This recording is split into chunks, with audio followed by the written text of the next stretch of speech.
Olá, amados do Pai. Aqui é Betânia Guimarães. Vamos a mais uma leitura do livro A Força de Ser Mulher, da Lisa Beverly, capítulo 4, áudio 13. Em Provérbios 5, 6 diz: Ela nem percebe que anda por caminhos tortuosos e não enxerga a vereda da vida. Mas ela não sabe. Eu me pergunto por quanto tempo temos andado na direção errada sem saber. É hora de considerarmos o caminho certo da vida. Este caminho inclui homens e mulheres, separadamente em vidas belas e singulares, cada um com suas próprias expressões e propósitos.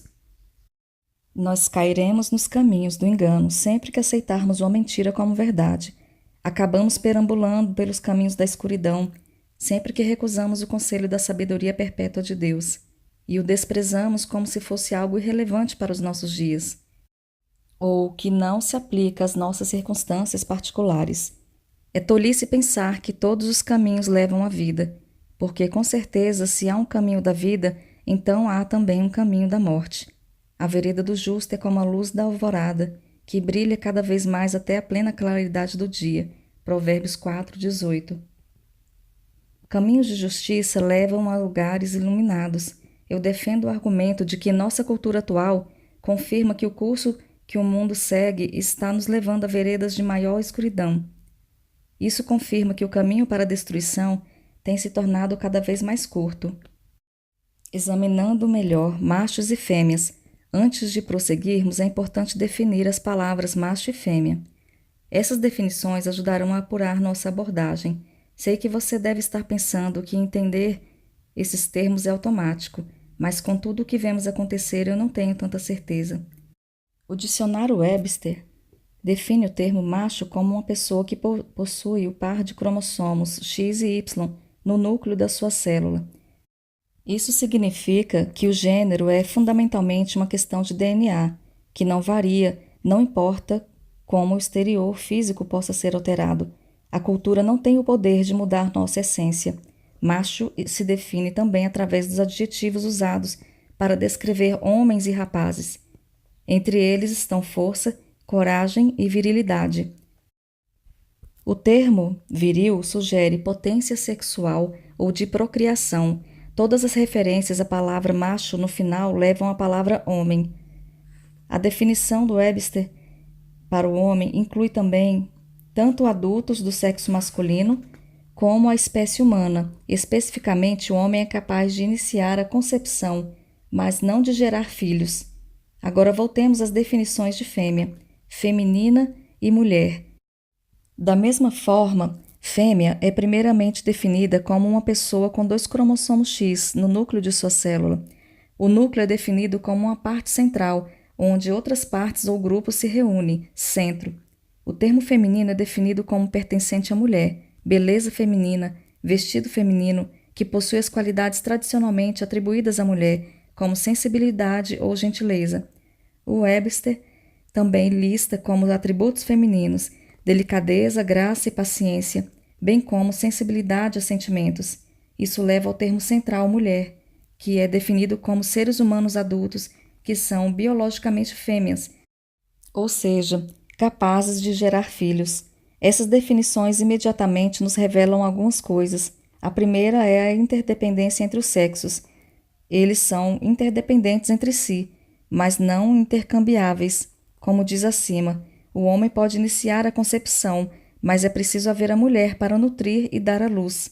A mulher não pode gerar a vida sem o homem, e o homem não pode completar a vida sem a mulher. Por favor, não se engane. Não existe essa coisa de cirurgia para mudar de sexo. O que existe, na verdade, é uma cirurgia que muda a função e a resposta sexual. Por mais que você mude as coisas exteriormente, não pode mudar a formação dos cromossomos. O comportamento feminino é considerado um elogio para a mulher, mas uma desfeita para o homem. Um homem rotulado de afeminado é considerado um homem afastado de sua posição masculina de força. E essas definições também levantam outras questões. Será que os homens são os únicos que são fortes? Será que os homens não podem ser gentis? É claro que as mulheres com certeza podem ser fortes, da mesma forma que os homens podem ser gentis. Mas nem por isso esses aspectos se tornam os atributos principais de seus gêneros.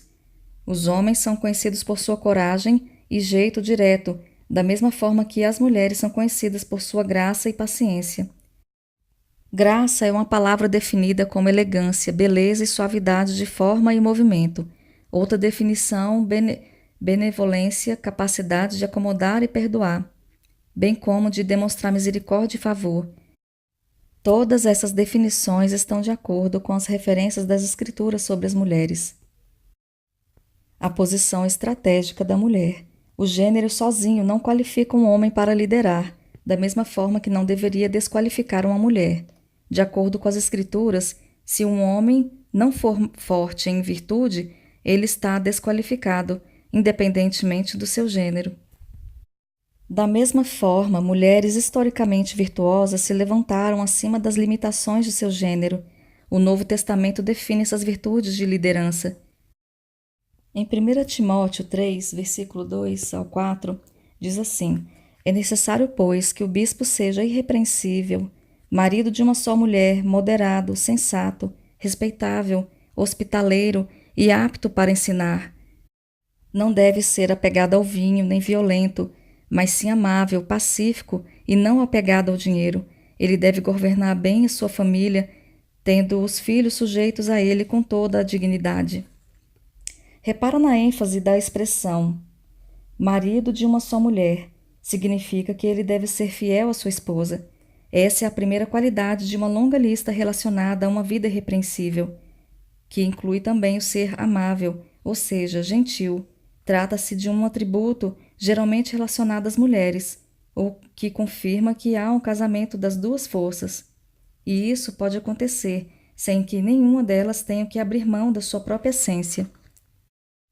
As mulheres igualmente sejam dignas, não caluniadoras, mas sóbrias e confiáveis em tudo. 1 Timóteo 3,11. Aqui as mulheres são igualmente encarregadas de serem respeitáveis e fiéis.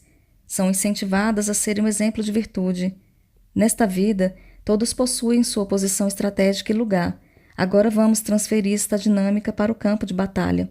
Se os que são incumbidos de guardar os suprimentos deixarem seus postos vulneráveis, só porque desejam participar de um ataque, a força futura do exército inteiro, sua segurança e provisões ficarão comprometidos.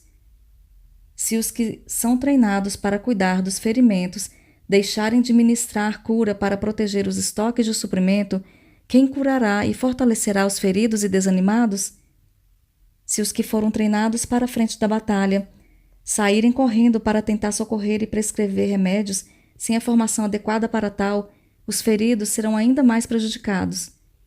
Sem mencionar que todo o progresso da batalha fica comprometido e perde-se o precioso terreno. Em muitos casos é preciso derramar sangue novamente para recuperar o que fora previamente conquistado na batalha. É imperativo que cada um compreenda que nenhum de nós, por mais capacitado que seja, é capaz de funcionar de forma independente dos outros. Paulo fez uma comparação para estabelecer os contrastes desta interdependência, usando como exemplo o corpo humano. Ele mostra como a sincronia leva a força a cada parte dele. A única maneira pelo qual muitos podem funcionar como um só é tirar força do cabeça, Jesus Cristo. Dele, todo o corpo, ajustado e unido pelo auxílio de todas as juntas, cresce e edifica-se a si mesmo em amor, na medida que em cada parte realiza sua função. Efésios 4,16. À medida que cada parte cumpre seu papel, o todo se edifica em amor. O versículo não diz à medida que as mulheres fazem a parte do homem ou à medida que os homens fazem a parte das mulheres. Então seremos edificados. Ele deixa bem claro que cada parte precisa fazer seu trabalho, a fim de que o todo possa funcionar adequadamente. Há tempos demais, os homens têm lutado a batalha das mulheres e as mulheres lutado a dos homens.